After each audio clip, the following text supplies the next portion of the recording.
आज खरं सरकारने ओला दुष्काळाची घोषणा केली पाहिजे. विदर्भ आणि मराठवाड्यातला शेतकरी अतिशय त्यांची हालत बिकट झालेली आहे. अतिवृष्टीमुळे, जास्त पाऊस पडल्यामुळे जे पीक हातात येणार होतं, जो घास तोंडात जाणार होता, तो हिरावून घेतलेला आहे. आणि भरपूर ठिकाणी फक्त पीक आणि शेतीचं नुकसान न होता अजून जनावरांचं पण नुकसान झालेलं आहे. मला गंमत वाटते या सरकारची.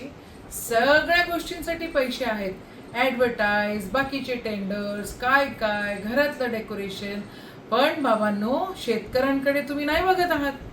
निषेध आहे या गोष्टीचा. शेतकऱ्यांकडे बघण्याची गरज आहे.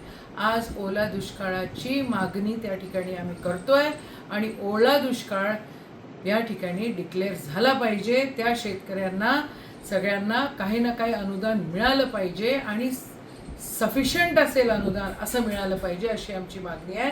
ओला दुष्काळ घोषित करा, नाहीतर तुमचा निषेध आहे. जय हिंद, जय महाराष्ट्र.